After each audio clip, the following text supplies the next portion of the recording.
Hello दोस्तों, कैसे हो? आपका स्वागत है त्रिपाण स्टडी सेंटर में। आज जो हम करने जा रहे हैं बीए फाइनल ईयर के जो है सेमेस्टर फिफ्थ। देखिए, ये सेमेस्टर फिफ्थ का जो है competitive political amp system UK and USA. हमारा यूके जो था सिलेबस ख़त्म हुआ, अब हमारा जो है यूएसए पे हम आए हैं। यानी ये फिफ्थ सेमेस्टर का है, बीए फाइनल ईयर के बच्चे के हैं जिनके उन्होंने पॉलिटिकल साइंस लिया है। आज जो हम करेंगे फर्स्ट चैप्टर करेंगे ठीक है। ये हमारा यूनाइटेड किंगडम ऑफ अमेरिका के विषय में होगा, अमेरिका के संविधान का निर्माण, making of the American constitution, जो कि बहुत काफ़ी इंपॉर्टेंट चैप्टर है। इसमें हम अमेरिका के संविधान के विषय में जानेंगे कि वहाँ पर किस प्रकार के रूल रेगुलेशन अपनाए जाते हैं और अपने जो है अर्थव्यवस्था को कैसे मजबूत करते हैं, और इसमें जो है पॉलिटिकल पार्टी की अपनी क्या विशेषता होती है। लेकिन ये सब करेंगे तब करेंगे जब हम चैप्टर स्टार्ट करेंगे। लेकिन चैप्टर स्टार्ट करने से पहले एक बात जो मैं हमेशा कहता हूँ, जिसको आपको सोचना भी चाहिए, विचार भी करना चाहिए और अमल भी करना चाहिए, वो ये है कि जब भी वीडियो देखिए पूरा देखिए, क्योंकि अधूरा जानकारी सदैव खतरनाक होता है। साथ में एक इंपॉर्टेंट बात ये भी रहता है, अगर आप पहली बार वीडियो देख रहे हो तो लाइक शेयर सब्सक्राइब करना मत भूलना। क्योंकि दोस्तों लाइक कीजिएगा तो बनाने वाले का मनोबल बढ़ता है, सब्सक्राइब कीजिएगा तो इससे ये होता है कि जब भी मैं कोई वीडियो डालूंगा उसका नोटिफिकेशन आपको समय रहते मिल जाएगा। और देखिए, शेयर का मतलब ये होता है कि आपके थ्रू ना जाने किन बच्चों को हेल्प मिल जाए, ये आप भी नहीं जानोगे। इसलिए जो है आप शेयर जरूर करो, ठीक है। व्हाट्सएप स्टेटस पे भी लगाओ। दोस्तों, एनएसएस सेंटर जो कई मानने में बहुत से बच्चों के लिए हेल्पफुल है, चाहे वो 8th क्लास हो, 9th 10th 11th 12th हो, चाहे वो एनआईएस बोर्ड के बच्चे हों, ठीक है, चाहे बीए एमए के बच्चे हो, सभी क्लासों के लिए कुछ ना कुछ जो है त्रिपाण सेंटर में उपलब्ध है। तो इसलिए आपके लिए जरूरी है कि आप सब्सक्राइब करके इसको चैनल को जो है सेव कर लो, नहीं तो बाद में अगर रिसर्च करोगे तो शायद आपको ये चैनल प्राप्त ना हो। तो इसलिए सोचना नहीं, विचार नहीं करना है, सब्सक्राइब करके जो है अपने पास सेव करना है। दोस्तों, ये तो बात था आपके लिए, लेकिन आप देखते हैं हमारा आज टॉपिक क्या है। आज जो हमारा टॉपिक होगा दोस्तों, silent feature of the constitution of United state, यानी संयुक्त राज्य अमेरिका के संविधान की विशेषता। तो ये काफ़ी इंपॉर्टेंट टॉपिक रहेगा।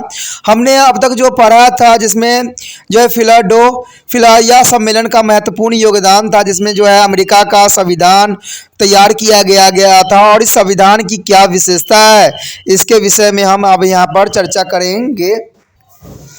यदि बात करें अमेरिकी राज्य का, जो है काफ़ी संयुक्त राज्य अमेरिका संविधान जो 1787 में जो है फिलाडेल्फिया सम्मेलन यानी फिलाडेल्फिया सम्मेलन द्वारा तैयार किया गया था, और ये सम्मेलन कई मायने में काफ़ी इम्पोर्टेंट था, ठीक है। तो ये कहा जा सकता है कि 4 मार्च 1789 से लागू भी किया गया था, यानी 4 मार्च 1789 को ये लागू किया गया था संविधान, जो लिखित रूप में था। तो अमेरिका की संविधान जो थी लिखित रूप में थी। अमेरिका के संविधान के निर्माताओं ने अपना जो है संविधान इंग्लैंड के संविधान के आधार पर नहीं बनाया, बल्कि अपने देश की राजनीतिक, आर्थिक, सामाजिक परिस्थिति को ध्यान में रखते हुए बनाया। देखिए, ये कई मानने में इम्पोर्टेंट बात है कि बेशकली उन्होंने जो है इंग्लैंड के संविधान से रूपरेखा तैयार किया, रूपरेखा लिया, लेकिन उन्होंने इंग्लैंड से कोई भी बात को साझा नहीं किया। कहते हैं ये बात बहुत इंपॉर्टेंट हर देश के लिए रहता है कि अगर हम अपना संविधान बना रहे हैं तो अपने देश में क्या हालात है, क्या आर्थिक स्थिति है और क्या सामाजिक स्थिति है, इसी बेस पे जो है संविधान बनाने की हर एक राज्य, हर एक देश की जो है मेन जो है मोटिव होना चाहिए। लेकिन कहते हैं भारत का संविधान जो है उधार का थैला है, क्योंकि ये हर देश से कुछ न कुछ लेके जो है बनाने की कोशिश किया गया है। मैं ये नहीं कहता कि उस समय संविधान बनाई गई उस समय बहुत ही लापरवाही दिखाई गई, लेकिन एक बात जरूर मैं कहना चाहूँगा कि संविधान, इसमें बात बहुत ही अच्छी लिखी गई है कि संविधान हमें अपने आवश्यकता के अनुसार बनाना चाहिए। जिस प्रकार अगर किसी के दिया हुआ नोट्स आपको जल्दी समझ में नहीं आता है, तो दूसरे देशों के संविधान बनाया हुआ चीज़ें कैसे समझ में आएगा, क्योंकि कोई भी संविधान किस हालात में बनाई गई, इसके क्या कारण थे, ये हर देश पे वो चीज़ लागू नहीं होता है। तो कहते हैं भारत के संविधान में आलोचना भी की गई थी कि ये उधार का थैला बनाया गया है, तो इसमें कोई दो राय नहीं थी। लेकिन अगर हम अमेरिका की बात करें तो अमेरिका भी उसी सिचुएशन से गुजरा जैसे इंडिया गुजरी, लेकिन फिर भी इन्होंने अपनी जो है सबसे अच्छा बुद्धिमत्ता का परिचय यही दिया कि इन्होंने अपना संविधान स्वयं ही निर्माण किया, और इसका उन्होंने बेस जो है राजनीतिक, आर्थिक, सामाजिक परिस्थिति को ध्यान में रखते हुए बनाया। कहते हैं विल्सन के विचार अनुसार ज्यों ज्यों अमेरिकी जो है अंग्रेजी होता गया, यानी अमेरिकी अंग्रेजी होते गए, उपनिवेश के अंग्रेजी संस्थापन अमेरिका होते गए। उन्होंने भिन्न भिन्न उपनिवेश में अपने राजनीतिक जीवन को नई सुविधाएं के अनुसार ढाल लिया। अंग्रेजी विशेषताओं को छोड़े बिना उन्होंने अमेरिकी रूप और विशेषता को ग्रहण कर लिया। ब्राइस के शब्दों में अगर देखा जाए तो अमेरिकी संविधान ज्यों-ज्यों परिवर्तन हुआ तो राष्ट्र में परिवर्तन भी देखने को मिला। ये भी आवश्यक ही है क्योंकि जब संयुक्त राज्य अमेरिका अस्तित्व में आया तो उस समय केवल 13 राज्य इसके सदस्य थे, सिर्फ 13 राज्य ही सदस्य थे। यहाँ के लोगों को सबसे बड़ा व्यवसाय खेती बाड़ी ही थी, परंतु अब इसके सदस्य जो है 50 राज्य हो गए हैं और जनसंख्या जो है 32 करोड़ से भी अधिक हो गई है। अमेरिका अब केवल खेती बाड़ी प्रधान देश नहीं रहा है, अतुल उद्योग प्रधान देश भी बन गया है। इस महापरिवर्तन का जो है प्रभाव देश के संवैधानिक संचलन पर पड़ना भी स्वाभाविक बात थी। जैफरसन के शब्दों में अगर कानून जो है संस्थाएं मानवीय मस्तिष्क की बढ़ोतरी के साथ बढ़ती चाहिए तो प्रत्येक पीढ़ी यह अधिकार है कि वह अपनी इच्छित सरकार चुने जो उसके विचारों अनुसार प्रत्येक प्रसन्नता को बढ़ाता हो। अमेरिका का संविधान समय समय पर आवश्यकता अनुसार ढीला भी रहता है। इसमें जो है प्रोफेसर विल्सन का कथन है कि ब्रिटिश संविधान से संयुक्त राज्य अमेरिका का संविधान किसी प्रकार से कम जीवी संविधान नहीं है, यानी ब्रिटिश से कुछ कम नहीं है अमेरिका का संविधान, क्योंकि इन्होंने अमेरिकी के संविधान के स्वयं ही इन्होंने निर्माण किया और निर्माण करने का बेस जो था उन्होंने वहाँ की जो है अवस्था और दुर्दशा को लेके चले। कहते हैं अगर हम पहला पॉइंट लेके चले कि अमेरिकी संविधान की विशेषता, हम अमेरिका के संविधान की विशेषता जानने से पहले आपको ये बात जानना अत्यंत जरूरी रहेगा कि अमेरिका का वर्तमान संविधान जो है 4 मार्च 1789 को लागू किया गया था, यानी 4 मार्च 1789 को लागू किया गया था। अमेरिका संविधान की कला का एक अनोखा उदाहरण पेश भी करता है। अमेरिका शासन प्रणाली में ही संविधानात्मक शासन प्रणाली को जन्म भी दिया और अध्यात्मक शासन प्रणाली को भी सर्वप्रथम अमेरिका में ही अपनाया गया। अंततः अमेरिका की शासन प्रणाली का विशेष प्रशासन प्रणाली की विशेष महत्व रखता है। अमेरिकन संविधान की विशेषता के बारे में लॉर्ड वाइल्स ने अपने शब्दों में कहा था कि सारी काट छांट करने के पश्चात भी संयुक्त राज्य अमेरिका का संविधान अपनी योजना, जनता की आवश्यकता अनुसार अपने आप को बदलने की क्षमता, अपनी सरलता, लघुता और भावों की स्पष्टता, जो संवैधानिक निश्चितता और विवरण के लचीलेपन के उचित संग्रह के कारण दूसरे सभी लिखित संविधान से श्रेष्ठ है। यानी अमेरिका के संविधान को सबसे श्रेष्ठ संविधान माना गया है, लिखित रूप के संविधान को। अब इसी पे बात हम चर्चा करें पहली पॉइंट के, जिसमें लिखित एवं संक्षिप्त संविधान की। तो कहते हैं अमेरिका राज्य जो है संयुक्त राज्य अमेरिका का संविधान लिखित संविधान का प्रथम उदाहरण है। कहते हैं आरंभ में संविधान में केवल 7 अनुच्छेद थे और उसमें केवल कुछ ही मिनटों में पढ़ा जा सकता था। फिर इसमें मेरो के शब्दों के अनुसार यही बात बोला था कि संयुक्त राज्य अमेरिका के संविधान में कुल 4000 शब्द हैं जो कि 10 और 12 पृष्ठों में मुद्रित है और में आधे घंटे में पढ़ा जा सकता है। कहते हैं अब इस संविधान में जो है 27 संशोधन और सम्मेलन हो चुके हैं। इस समय भी संविधान का 16वां और 17वां पृष्ठ से अधिक नहीं है और इससे भी अधिक 1 घंटे में पढ़ा जा सकता है। अंततः यह संसार का सबसे छोटा संविधान है। इसकी तुलना में भारत के संविधान में अगर देखा जाए तो 395 अनुच्छेद जो है और स्विट्जरलैंड में 123 तथा साम्यवादी चीन के पास जो है 138 अनुच्छेद है। देखिए इतना सारा संविधान होने के बावजूद भी और देखें तो भारत तो सबसे ऊपर है। कहते इतने अनुच्छेद होने के पश्चात भी पिछड़ा हुआ देश कहलाना बहुत ही गलत बात है। संविधान के आरंभ में एक छोटा सा प्रस्तावना भी है। इसके पश्चात 3 अनुच्छेद है जिनमें विधान पालिका, कार्यपालिका और न्यायपालिका के अंगों का भी वर्णन है। इसके पश्चात 4 अनुच्छेद और हैं जिनमें राज्य की स्थिति, संविधान में अनुच्छेद कहते हैं अनुशोधन के उपाय तथा स्वीकृति प्रदान का वर्णन भी है। अंत में 27 जो है संवैधानिक संशोधन किए गए हैं। संविधान का संक्षिप्त होने का कारण यह है कि इसमें केवल जो है संघीय सरकार संगठन के विषय में ही बताया गया है। राज्य सरकार के संगठन का वर्णन नहीं किया गया है जैसे कि भारत में है। कहते हैं भारत में इतने बड़ा संविधान होने के पश्चात ही भारत में जो है बहुत पिछड़ापन देखने को मिलता है। तो इसका कहते हैं संविधान का कोई यहाँ पर गलती नहीं है, गलती तो उन नेताओं की है, उन ग्रहों के हैं जिन्होंने इस संविधान को सही रूल रेगुलेशन में लागू आगे नहीं किया, ना इसको आगे जो स्टिमुलेट भी किया। इसके अतिरिक्त प्रबंधन कार्य विषय में भी जो है नियम बनाने में भी कांग्रेस को ही अधिकार सौंप दिए गए, उन्होंने संविधान में स्थान नहीं दिया गया।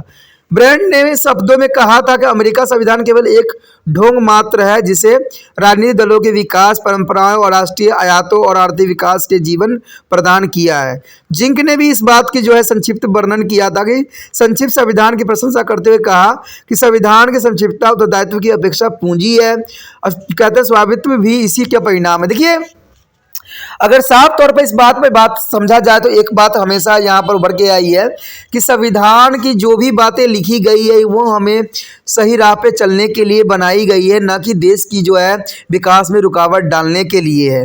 लेकिन अगर दूसरे देशों में देखा जाए तो संविधान उनकी देश की मजबूती बनाता है, लेकिन हमारे देश में अगर देखा जाए भारत में तो ये संविधान इनको मजबूत नहीं बनाता है, सिर्फ मंत्री लोगों को जो है अपनी आलस्य दिखाने के रास्ता को साफ करता है। क्योंकि संविधान में ऐसे बहुत सी बातें हैं जिनको वो हवाला दे के जो है अपना पल्ला झाड़ लेते हैं और संविधान को आगे लेकर नहीं चलना चाहते हैं।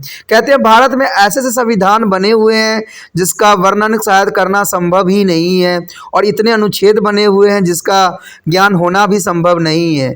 लेकिन ये सब बातें सिर्फ किताबी बातें रह गई है, लेकिन इसको जो है अमल नहीं किया जाता है। तो इस पर कारण से भी हमारा भारत का संविधान जो है एक विस्तृत होते हुए भी एक बहुत ही संक्षिप्त है, जिसके विषय में कहना कुछ भी संभव नहीं है। यदि बात करें यह जनता की प्रभुता के नियम पर आधारित है तो अमेरिका के लिए गलत नहीं होगा। It is based on the concept of popular of sovereignty, यानी संयुक्त राज्य अमेरिका का संविधान जनता के प्रभुता के नियम पर आधारित है, और इसके आरंभ में ही इसकी प्रस्तावना में कहा गया है कि हम संयुक्त राज्य अमेरिका के लोग अधिक शक्तिशाली संघ बनाने, न्याय स्थापित करने और आंतरिक शक्ति प्रदान करने का सामान्य प्रतिरक्षा की व्यवस्था करने और जो है सार्वजनिक कल्याण की बढ़ोतरी देने और अपने तथा अपनी भावी पीढ़ियों के लिए स्वतंत्रता के वरदान को सुरक्षित रखने के लिए संयुक्त राज्य अमेरिका के लिए इस संविधान को अपनाते हैं। तो ये काफ़ी इंपॉर्टेंट इन्होंने प्रण लिया है, जो कि काफ़ी इंपॉर्टेंट इनके जीवन के लिए रखता है, और कहते हैं अमेरिका के संविधान के लिए भी ज़रूरी है। इस प्रकार अमेरिका में सोच शक्ति जनता के पास और जन कल्याण के लिए उसका उपयोग भी होता रहा है समय समय पे। इसमें बहुत से जो है लेखकों का, फिलोसफर का अपना विचारधारा है, जिसमें डी ट्यूकवल्स कहते हैं कि अमेरिका जनता जो है राजनीतिक दुनिया में इस प्रकार राज्य करती है जैसे विविधता दृष्टि में। तो इसमें कोई दो राय नहीं है और कोई गलत भी नहीं है, क्योंकि अमेरिका के संविधान जो है सबसे विस्तृत है और सबसे श्रेष्ठ है। कहते हैं जहाँ के संविधान 1 घंटा में ही पढ़ा जा सकता है, तो समझ सकते हो ये कितनी बुद्धिमत्ता का इन्होंने परिचालक दिया है। लेकिन अगर भारत के संविधान देखा जाए तो 1 घंटा तो कहते हैं ना ऊँट के मुँह में राय के समान है, क्योंकि इतने विस्तृत संविधान है। आप देख सकते हो कि 300 से ऊपर जो है इसके अनुच्छेद है, तो समझ सकते हो कि इसके अनुच्छेदों को पढ़ने के लिए आपको कितना समय लगेगा। तो शायद भारत के लोग ये समझते हैं कि जितना बड़ा संविधान होगा उतना ही बहुत फ़ायदेमंद होगा, लेकिन ये बात शायद इसमें दो राय हो जाएगी, क्योंकि कहते हैं जो चीज़ जितना संक्षिप्त होती है, जितना आसानी से समझा जा सकता है, उससे बड़ा विस्तृत कुछ भी नहीं होता है। कहते हैं बड़ा बना तो हम देते हैं, लेकिन उसका जो है कोई व्याख्या ना कर सके, ना कोई समझ सके, ना कोई पढ़ सके, तो इसका कोई अर्थ नहीं रह जाता है। जैसे मान लीजिए पंजाब यूनिवर्सिटी के जितने भी बच्चे होते हैं वो क्या करते हैं, पॉलिटिकल साइंस के ऊपर से पढ़ते हैं और सिर्फ पास होने के लिए पढ़ रहे होते हैं, तो इसमें उनका ज्ञान कभी मार्गदर्शन नहीं होगा। शायद वो पहली बार ये वीडियो देख रहे होंगे और इस बात को समझने की कोशिश कर रहे होंगे कि अमेरिका की संविधान कितना विस्तृत है, और इससे पहले उनको इस बात की नॉलेज रही भी नहीं होगी। तो ये काफ़ी इंपॉर्टेंट बात यहाँ पर आता है। तभी कहते हैं पढ़ाई लिखाई जो होता है अच्छे से हमें करने की ज़रूरत होती है, तभी हम जो है आने वाले भविष्य में पॉलिटिकल चीज़ों को जो है सुधार सकते हैं और सही रास्ते पे ला सकते हैं। जैसे हमारा देश भी सभी देशों के समक्ष अपने आप को गौरव महसूस करे और अपने आप को आगे रखे सभी चीज़ों में, ना कि दूसरे देशों के आश्रय पर रहे। कहते हैं हमारा अर्थव्यवस्था बेशकली कहते हैं मजबूत हो गया है, लेकिन फिर भी हम बहुत से ऐसी चीज़ें हैं जो दूसरे देशों पे आश्रित बने हुए हैं। अगर बात हम करें तीसरी बात की तो सीमित सरकार की स्थापना, it is step of the limit government. कहते हैं मानवता के इतिहास में सदा ही 2 सिद्धांत रहे हैं। एक तो यह कि राज्य स्वच्छ संस्था है जो लोगों के प्रति कोई उत्तरदायित्व नहीं रखता है। दूसरा यह है कि राज्य एक साधन है और उसके उद्देश्य लोगों की सुरक्षा पर प्रसन्नता प्रदान करना है। कहते हैं संयुक्त राज्य अमेरिका में संविधान के राज्य जो है निर्मित जॉन लॉक की समिति सरकार की बहुत प्रभावित हुए थे। लॉक ने एक मत थे कि सरकार एक नैतिक धरोहर है, न कि निरंकुश शक्ति है।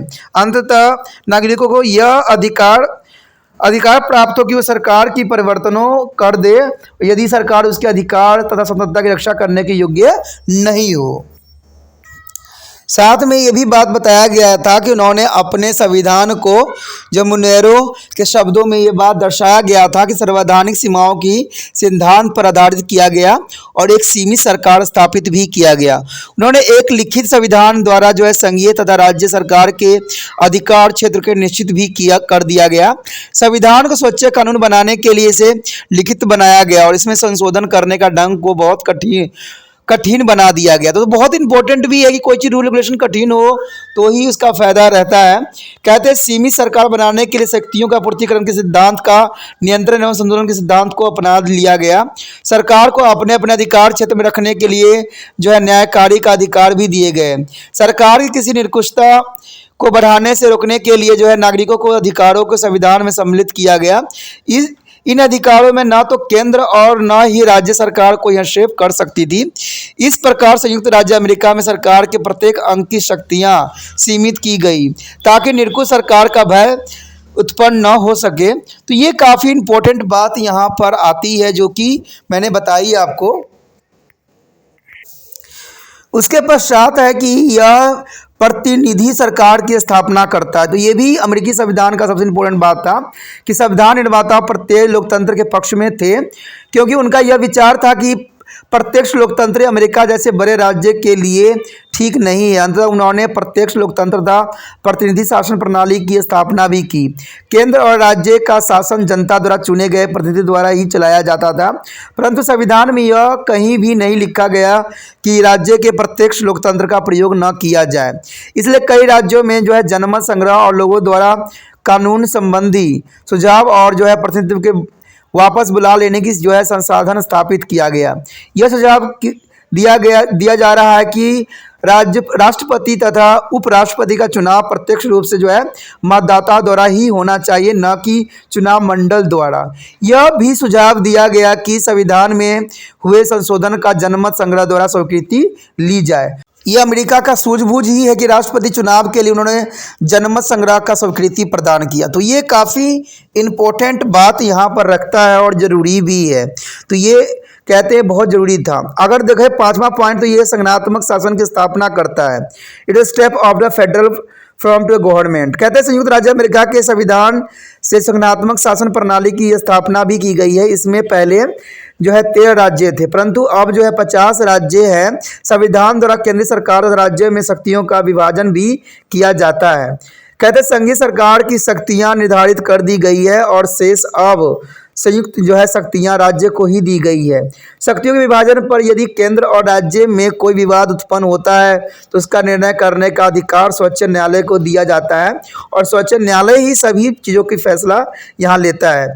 जब अमेरिकी की संघीय सरकार अस्तित्व में आई तो उस समय केंद्रीय सरकार का क्षेत्र जो था बहुत ही सीमित था, क्योंकि राज्य सरकार अधिकार शक्तियाँ अपने पास रखना चाहती थी, परंतु कई तत्व के कारण केंद्र जो है धीरे धीरे शक्तिशाली होती चली गई और जो है आज केंद्र सरकार बड़ी शक्तिशाली है। इसमें केंद्र के संविधान से सहायता भी की है। संविधान के अनुसार यह स्पष्ट है कि संघीय कानूनों को राज्य कानून पर जो है प्राथमिकता प्राप्त होगी। संविधान के 6वें अनुच्छेद के धारा 2 में यह कहा गया है कि संयुक्त राज्य का संविधान इसके अनुसार बनाए गए कानून तथा जयकृत संधियों यानी संयुक्त राज्य के स्वच्छ कानून होगी और प्रत्येक राज्य को जो है न्यायाधीशों को उसे लागू करना पड़ेगा, चाहे राज्य के संविधान या उसके कानून इसके विपरीत क्यों न हो। कहते हैं केंद्र को शक्तिशाली बनाने में न्यायाधीशों को भी बहुत महत्वपूर्ण सहायता किया है। संविधान की व्याख्या का अधिकार सर्वोच्च न्यायालय के पास है और उसे लुप्त शक्ति यानी लिमिटेड पावर की सिद्धांतों द्वारा केंद्रित शक्तियों को बहुत बढ़ावा मिला है, परंतु इसका यह अर्थ भी नहीं है कि अमेरिका के संघीय प्रणाली में राज्य को कोई स्थान प्राप्त नहीं है। कहते हैं विश्व के किसी भी संघात्मक देश की काहे को इतनी शक्ति प्राप्त नहीं है जितनी अमेरिका के संघ के राज्य को प्राप्त है। यदि हम बात करें दोहरी नागरिकता का, तो डबल सिटीजनशिप भी जो है अमेरिका में लागू है। संयुक्त राज्य अमेरिका जो है संघीय शासन प्रणाली का सर्वश्रेष्ठ उदाहरण है। यह बात इससे भी स्पष्ट होता है कि यहाँ नागरिकों को अपने अपने राज्य तथा संयुक्त राज्य अमेरिका दोनों की राजनीतिक नागरिकता प्राप्त है। कोई व्यक्ति संयुक्त राज्य अमेरिका का सदस्य तभी बन सकता है यदि वह इसके 50 राज्यों में से किसी एक का नागरिक हो, यानी 50 राज्यों में से किसी एक का नागरिक होना जरूरी है। राज्य की नागरिकता की विभिन्न विभिन्न नियम है और प्रत्येक राज्य के नागरिक को अलग अलग अधिकार भी प्राप्त है। अर्थात एक राज्य का नागरिक जब किसी दूसरे राज्य में जाता है तो उसको वो सभी अधिकार नहीं मिलते हैं जो उस राज्य के नागरिकों को राज्य की ओर से प्राप्त है। परंतु भारत में ऐसा नहीं है, यहाँ के नागरिक केवल भारत के नागरिक हैं, राज्य के नहीं। अब देखिए ये बात कई मायने में अलग बताती है अमेरिका और इंडिया की राजनीतिक में कि वहाँ पर जो है राज्य के रिगार्डिंग है, और यहाँ पर जो है भारत के जो नागरिक है किसी भी राज्य में जो है बिना टोक टाक के जा सकते हैं, रह सकते हैं, समझ सकते हैं और अपना व्यापार भी कर सकते हैं। यदि बात यहाँ पर हम करें यह कि यह आध्यात्मक सरकार की स्थापना करता है। Let's set of presidentials from to government. कहते हैं संयुक्त राज्य अमेरिका के संविधान की एक अन्य विशेषता यह भी है कि इसके अंतर्गत आध्यात्मक शासन प्रणाली की जो है स्थापना की गई है। इसके अनुसार कार्यपालिका और विधान पालिका को एक दूसरे से अलग रखा गया है। कार्यपालिका के अध्यक्ष राष्ट्रपति और भारतीय राष्ट्रपति अथवा इंग्लैंड के राजा को भारतीय नाम मात्र का मुखिया नहीं है। अब देखिए कितना इंपॉर्टेंट बात है कि अगर भारत देखें और इंग्लैंड देखें तो वहाँ पर जो है राष्ट्रपति सिर्फ नाम मात्र का होता है, मुखिया होता है। लेकिन अमेरिका में ऐसा नहीं है। अमेरिका में जो राष्ट्रपति है वो राष्ट्रपति है और उसको राष्ट्रपति वाला सारा अधिकार प्राप्त है। अमेरिकन राष्ट्रपति को जो है संविधान के अंतर्गत जो शक्तियां दी गई है उसका प्रयोग राष्ट्रपति अपनी इच्छा अनुसार कर सकता है और करता भी है। मंत्रिमंडल का निर्माण वह अपनी इच्छा अनुसार करता है और मंत्रिमंडल की सलाह मानना या न मानना उस पर निर्भर करता है, राष्ट्रपति पर निर्भर करता है। राष्ट्रपति निश्चित अवधि के लिए चुना जाता है। 4 वर्ष से पहले उसे केवल महाभियोग द्वारा ही हटाया जा सकता है, न कि अविश्वास प्रस्ताव द्वारा। यह शासन प्रणाली इसलिए अपनाई गई क्योंकि अमेरिका के नेताओं का जो है माउंटेक्यूस द्वारा किए गए शक्तियों के पूर्तिकरण के सिद्धांत पर विश्वास था, जिससे एक सीमित सरकार की स्थापना की जा सकती थी। तो ये देखिए कितना इंपॉर्टेंट बात है कि वहाँ का जो राष्ट्रपति है वही राष्ट्रपति के रूप में कार्य करता है। लेकिन भारत में अगर देखा जाए, इंग्लैंड में देखा जाए तो वहाँ पर जो है राष्ट्रपति सिर्फ नाम मात्र का होता है, सारी शक्तियाँ जो होती है इसके प्रधानमंत्री के पास निहित होती है। यदि बात हम करें यहाँ शक्तियों के पृथक्करण का, तो अमेरिका के संविधान के एक अन्य महत्वपूर्ण विशेषता है कि यह शक्ति के पृथक्करण के सिद्धांत पर आधारित है। संयुक्त राज्य संविधान बनाने का एक जो है सीमित सरकार की स्थापना करना चाहते थे ताकि निरंकुश सरकार का भय न हो।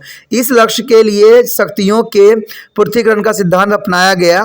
संविधान बनाने वाले नेता पर जो है लॉक मैंडेट्स का बहुत प्रभाव था। इसके अतिरिक्त जो है अंग्रेजी शासकों की निरंकुश नीति ने भी नीतियों का यह निश्चित करवा दिया कि सरकार के 3 कार्य होने चाहिए, यानी एक विधान पालिका, न्यायपालिका और कार्यपालिका को एक व्यक्ति तथा व्यक्तियों के समूह के साथ में हाथ में देना निरंकुश सरकार का आमंत्रित करता है। और ये जो है अवस्था नागरिकों की स्वतंत्रता खतरे में डाल देगी। इसलिए मेडिसन के शब्दों में ये बात साफ शब्दों में कहा गया था, कोई भी राजनीतिक जो है अच्छाई इतनी बहुमूल्य नहीं है जितनी यह कि विधान पालिका, न्यायपालिका और जो है कार्यपालिका शक्तियों का एक ही हाथ में एकत्र होने से को हम जो है सत्य की क्रूर राज्य या निरंकुश राज्य की परिभाषा कह सकते हैं। इस प्रकार संविधान बनाने वाले नेताओं को यह विश्वास था कि स्वतंत्रता के लिए शक्ति का पृथक्करण होना आवश्यक है। इसमें अनुच्छेद 1 के द्वारा जो है वैधानिक शक्तियाँ कांग्रेस को दी गई है और अनुच्छेद 2 के द्वारा जो है कार्यपालिक शक्ति राष्ट्रपति को दी गई है और अनुच्छेद 3 के द्वारा न्यायपालिका की शक्तियाँ जो है सर्वोच्च न्यायालय तथा संघीय न्यायालय को दी गई है। यहाँ तक कि हो सका इन तीनों अंगों को एक दूसरे से स्वतंत्र रखा गया है। राष्ट्रपति कांग्रेस को भंग नहीं कर सकता है और कांग्रेस राष्ट्रपति को अविश्वास प्रस्ताव द्वारा नहीं हटा सकता है। न्यायपालिका भी कांग्रेस और राष्ट्रपति को स्वतंत्र है। शक्तियों के पृथक्करण के सिद्धांत का समर्थन जो है सर्वोच्च न्यायालय के अपने निर्णय में भी किया जाता है। तो ये काफ़ी यहाँ पर इम्पोर्टेंट बात रखता है एक दूसरे के प्रति। अगर अगली पॉइंट की बात करें तो इसमें है निरोध तथा संतुलन। देखिए निरोध और संतुलन बहुत काफ़ी इंपॉर्टेंट है। कहते हैं संविधान निर्माता जहां शक्तियों के पूर्तिकरण के सिद्धांत के भारी प्रशंसक थे, वहां वे भी जानते थे कि यदि इस सिद्धांत को बिना किसी नियंत्रण के लागू किया तो संवैधानिक ढांचा कोई कार्य नहीं कर सकेगा। वो जानते थे कि सरकार का जो है जीव रूपी यंत्र है, ठीक है, जिसके अंगों को यदि हम बिल्कुल ही पृथ्वी पर कर देंगे तो सरकार का काम नहीं कर सकेगा। इसके अतिरिक्त यह भी भय था कि यदि इस सिद्धांत को पूर्ण रूप से लागू किया गया तो हम एक निरंकुशता को बचते बचते तीन निरंकुश बना देंगे। इस प्रकार संविधान में निरोध तथा संतुलन का सिद्धांत सम्मिलित किया गया ताकि कठोर शक्तियों के पूर्तिकरण को कुछ नम्र बनाया जाए और किसी अंग द्वारा अपनी शक्ति का दुरुपयोग करने का भय कम हो जाए। कहते निरोध तथा संतुलन के सिद्धांतों के द्वारा प्रत्येक अंग को दूसरे अंग पर कुछ सीमा तक नियंत्रण करने का अधिकार भी दिया गया ताकि कोई अंग निरंकुश तथा लापरवाह न हो सके, परंतु इस आपसी नियंत्रणों में ऐसा संतुलन भी बना रहा जिससे कोई एक अंग दूसरे अंगों को अपने अधीन नहीं कर सकता। इस सिद्धांत के अनुसार किसी भी अंग को जो है असीमित शक्तियां नहीं दी गई। प्रत्येक अंग को जो शक्ति संविधान के अंतर्गत दी गई है वह उसका दुरुपयोग नहीं कर सकता है। कांग्रेस के कानून बनाने का अधिकार सौंप दिया गया और पर इसके यह भी अधिकार नहीं है कि वह जिस प्रकार के कानून चाहे बना सकता है, ऐसा कोई अधिकार नहीं दिया गया। राष्ट्रपति अपनी निर्णायक शक्ति यानी वीटो पावर के द्वारा सर्वोच्च न्यायालय अपने संविधान की जो व्याख्या करने और रक्षा करने को अधिकार का किसी भी कानून को रद्द करने का अधिकार रखता है। इसी प्रकार राष्ट्रपति जो कार्यकारी का मुखिया है उस पर नियंत्रण है। कहते हैं जैसे राज्य प्रबंधन की धन की स्वीकृति कांग्रेस देती है उसी उसके द्वारा नियुक्तियों को जो है पुष्टि सिनेम द्वारा आवश्यक है। इसके द्वारा की गई संधियां तभी लागू हो सकती है यदि सीमेंट उन्हें स्वीकार करे। तो इस तरह से जो है काफ़ी इंपॉर्टेंट यहाँ पर बातों को सम्मिलित किया गया है। कहते हैं एक दूसरे को पर आश्रित किया गया है और एक दूसरे के बिना जो है ये लोग अधूरे हैं और कार्य अपने मर्जी से भी नहीं कर सकते। यदि हम बात करें 10वीं पॉइंट की तो इसमें यही बात बताया गया है कि गणतंत्रीय सरकार। कहते हैं संयुक्त राज्य अमेरिका का संविधान लोकतांत्रिक होने के साथ साथ गणतंत्रीय भी है। इसका अर्थ यह है कि अमेरिका के संविधान में कोई पैतृक पद नहीं है, यानी पैतृक पद न होना भी सबसे इम्पोर्टेंट है। जैसे इंग्लैंड में मुख्य कार्यकारी राजा है, संयुक्त राज्य अमेरिका के जो है राष्ट्रपति के 4 वर्षों के लिए चुना जाता है। रीड के जो है शब्द अनुसार राष्ट्रपति के रूप में किसी और प्रकार के राजा को जो है चोर दरवाजे से ले जाने का कोई इरादा यहाँ पर नहीं दिखाई देता है। कांग्रेस के दोनों सदनों के सारे सदस्य भी जो है निश्चित अवधि के लिए चुने जाते हैं। अमेरिका में लॉर्ड सदन के सदस्यों की तरह पैतृक सदस्य नहीं पाए जाते हैं। गणतंत्र का नियम केवल संघीय सरकार का तक ही सीमित नहीं रखा गया है, अतुल संविधान में यह भी लिख दिया गया है कि प्रत्येक राज्य का यह कर्तव्य है कि अपना संविधान गणतंत्रीय नियमों के अनुसार बनाए। यदि कोई राज्य इसका उल्लंघन करेगा तो केंद्र उसमें हस्तक्षेप कर सकता है और राज्य के अध्यक्ष भी निर्वाचित जो है राज्यपाल रहेगा। तो ये काफ़ी इंपॉर्टेंट यहाँ पर बात को दर्शाया गया है। यदि बात करें संविधान की स्वच्छता की तो सब्सटेंसी ऑफ द कॉन्स्टिट्यूशन बहुत इंपॉर्टेंट है। कहते हैं संयुक्त राज्य अमेरिका का संविधान देश के सर्वोच्च कानून है और सभी सरकारी कर्मचारियों को नागरिक के संविधान तथा उसके अंतर्गत बनाए गए कानून के अनुसार ही चलाना पड़ता है। संविधान का जो है विरोध करने वाला कोई कानून या आदेश नहीं हो सकता है। अनुच्छेद 6 के में स्पष्ट लिखा गया है कि यह संविधान तथा इसके अंतर्गत बनाए गए कानून व जो है सब संधियों जो संयुक्त राज्य अमेरिका के सत्ता के अंतर्गत की जाएगी राष्ट्र के सर्वोच्च कानून समझी जाएगी। यदि सरकार की नीति अथवा कानून को संविधान की उल्लंघन करते हैं तो वो संवैधानिक है और इंग्लैंड में जो है संसद सर्वोच्च है और इसके बनाए हुए कानून को जो है संवैधानिक घोषित नहीं किया जा सकता। परंतु संयुक्त राज्य अमेरिका में देश के सबसे बड़ा कानून संविधान है जिसे हर कोई नीचे है। इसकी व्याख्या रक्षा संविधान के सर्वोच्च न्यायालय करता है और कोई कानून अथवा आदेश जो संविधान किसी धारा का उल्लंघन करता है तो सर्वोच्च न्यायालय उसको संवैधानिक घोषित करने का रद्द भी कर सकता है। तो ये काफ़ी इंपॉर्टेंट है। यदि बात करें इसके जो है कठोर अधिनियम की, तो ये जो है काफ़ी इंपॉर्टेंट है कि कठोर संविधान इसके हैं। यानी कठोर संविधान होना भी अमेरिका के संविधान का बहुत इंपॉर्टेंट है। अमेरिका संविधान कठोर संविधान का सबसे सुंदर उदाहरण कहा जा सकता है। अमेरिकन संविधान में आसानी से संशोधन नहीं किया जा सकता।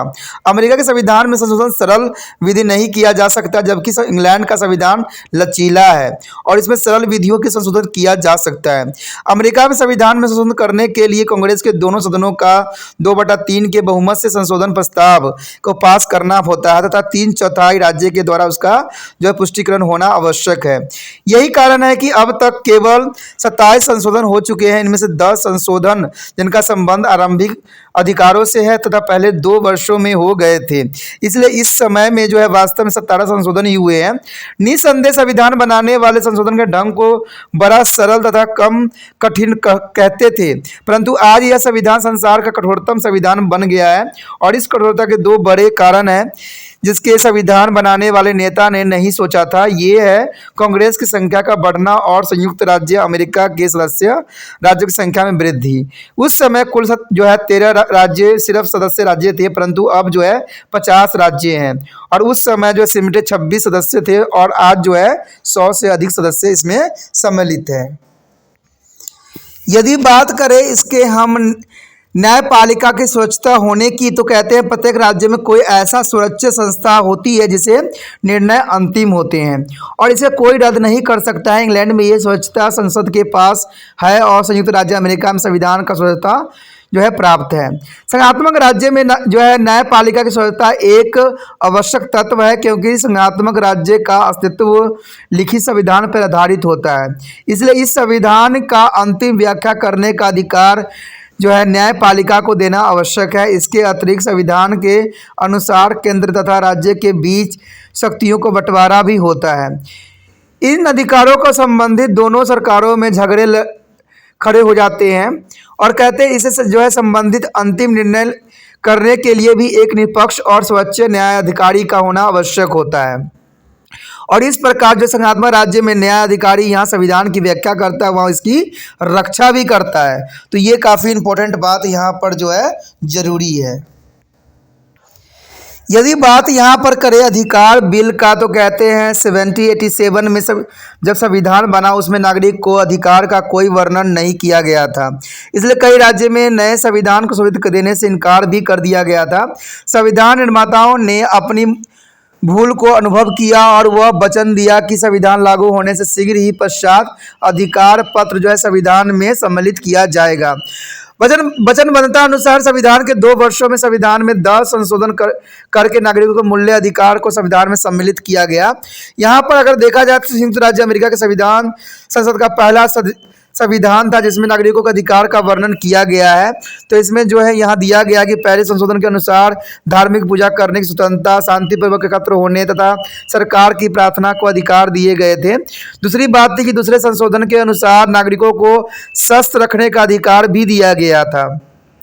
तीसरी बात में था संशोधन को अनुसार किसी भी नागरिक को निजी गृह में उसकी स्वीकृति के बिना शांति कायम में सैनिक नहीं रखे जा सकते।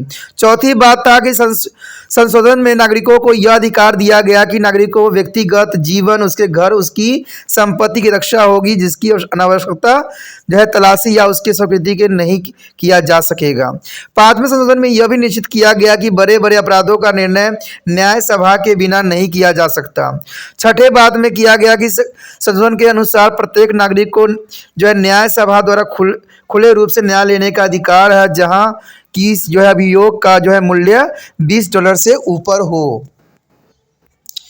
तो इन सब बातों को सम्मिलित किया गया। अगर हम जो है 8वें बात देखें तो संशोधन के अनुसार किसी को भी आवश्यकता से अधिक जुर्माना, दंड या जमानत नहीं सुनी जाएगी। तो ये भी काफ़ी इंपॉर्टेंट बात था।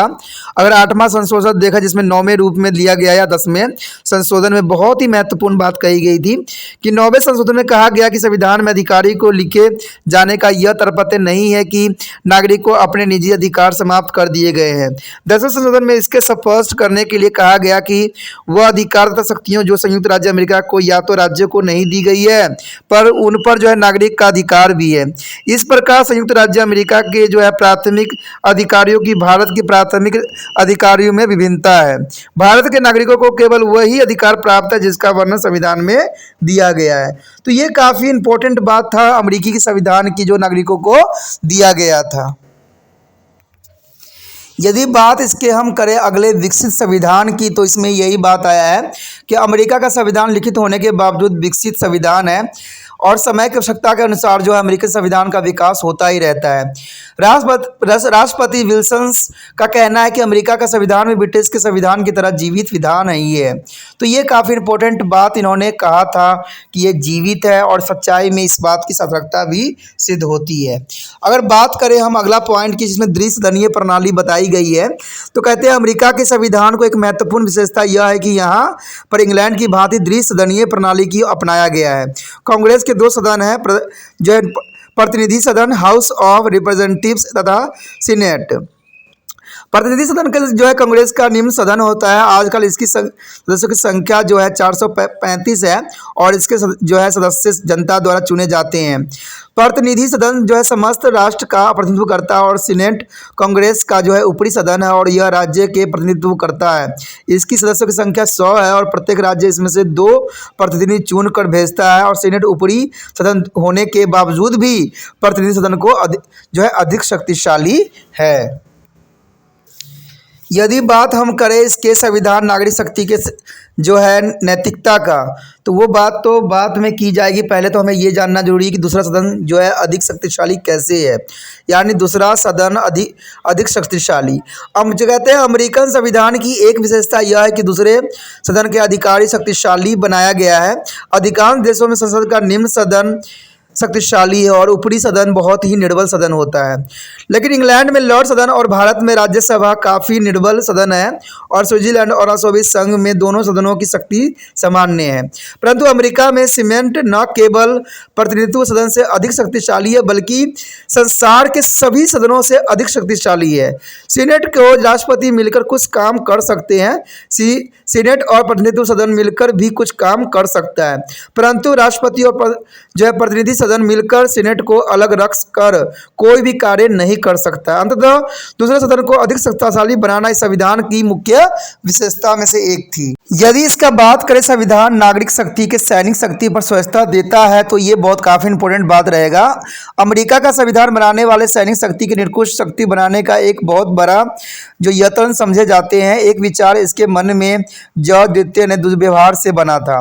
कहते हैं इससे शांति के समय भी इसके सिर पर सेना रखी और इसलिए इस नेताओं के सामने संविधान बनाते समय यह बड़ा उद्देश्य था कि सेना को जनता के चुने हुए प्रतिनिधित्व के अधीन रखा जाए।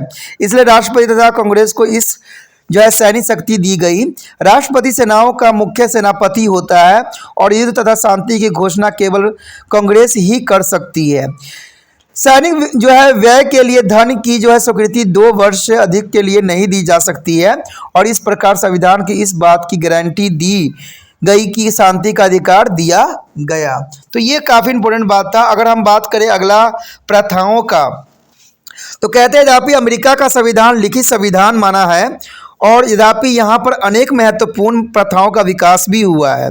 इन प्रथाओं ने अमेरिका के संविधान के विकास में महत्वपूर्ण योगदान भी दिया है और संविधान के अनुसार राष्ट्रपति का चुनाव एक निर्वाचक मंडल द्वारा होता है, परंतु व्यवहार में यह चुनाव प्रथाओं के कारण प्रत्यक्ष रूप धारण कर गया है। अमेरिका में मंत्रिमंडल प्रथाओं पर आधारित है और राजनीतिक दलों का वर्णन जो है संविधान में नहीं किया गया है और जो राजनीतिक दलों का विकास प्रथाओं पर आधारित अनेक प्रथाओं का भी अमेरिका में विकास हुआ है, जो कि काफ़ी इंपॉर्टेंट बात को दर्शाता है। यदि बात करें हम संविधान के कई महत्वपूर्ण विषयों के संबंध में चुप है, तो इस बात में भी जरूरी है। कहते हैं अमेरिका राज्य जो है संयुक्त राज्य अमेरिका का संविधान संसार का सबसे संक्षिप्त संविधान है, बहुत छोटी संविधान है, इसलिए इसमें कई महान विषयों को वर्णन नहीं किया गया है। कई छोटी छोटी बातों का भी वर्णन नहीं देखने को मिलता है, परंतु महत्वपूर्ण बातें छोड़ दी गई है।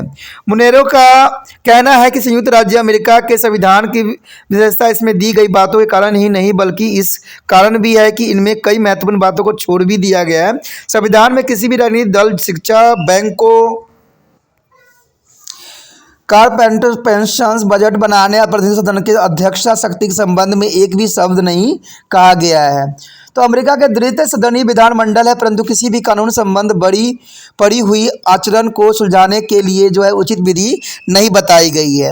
कर्मचारी की नियुक्ति की विधि का वर्णन भी किया गया, परंतु उन्हें हटाने की विधि संबंधी कोई वर्णन नहीं किया गया है। वास्तव में संविधान बनाने वाले ने संविधान में यह रिक्त स्थान रखकर यह बुद्धिमत्ता की है कि वे भविष्य में नागरिक की सामाजिक और आर्थिक समस्याओं को पूर्ण रूप से समझने योग्य नहीं है, इसलिए उन्होंने भावी पीढ़ियों को यह स्थान भरने का अवसर प्रदान किया है।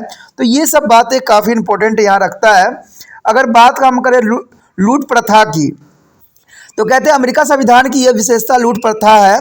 इस प्रथा का अर्थ है कि नया राष्ट्रपति पहले समस्त कर्मचारियों एवं राज्य के उच्च पदाधिकारियों को जो है पदोन्नत कर अपने दल तथा रुचि के व्यक्तियों को नियुक्त करेगा। इसे प्रणाली को लूट प्रथा कहते हैं। राष्ट्रपति एडम जैक्सन ने इस प्रथा की शुरुआत किया था। यह प्रथा अत्यंत दोषपूर्ण थी। इसे प्रशासन कार्य में दलीय जो है भावनाओं का प्रवेश हो गया और प्रशासन में भ्रष्टाचार फैल गया, जिससे प्रशासन का स्तर भी गिर गया। अंत में कांग्रेस ने पेंशन एक्ट के तहत इस प्रथा का जो है सदैव के लिए अंत कर दिया।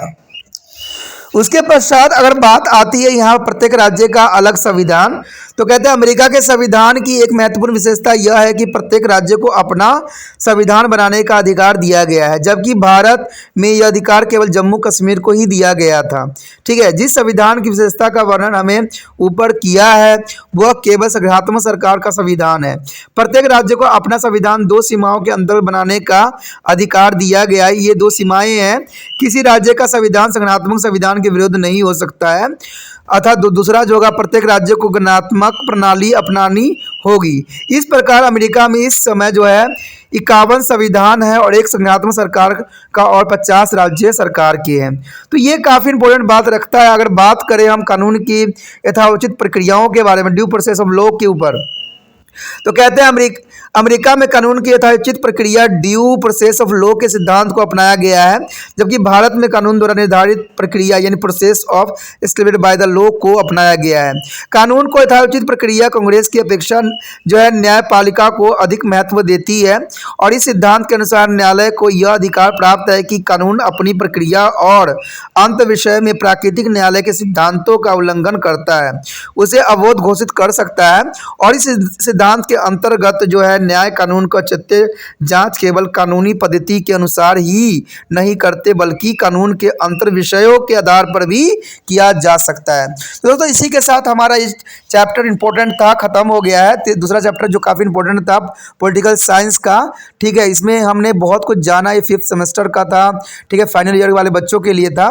अगला टॉपिक जो हमारा होगा अमेरिका में शक्ति के पूर्तिकरण एवं अवरोध एवं नियंत्रण का सिद्धांत यानी separation of power and the checks and the balance in the USA. तो वो टॉपिक अत्यंत महत्वपूर्ण रहेगा और अगर आपको टॉपिक देखना है तो पता है कि चैनल को सब्सक्राइब करके रख लेना आपके लिए ज़रूरी है।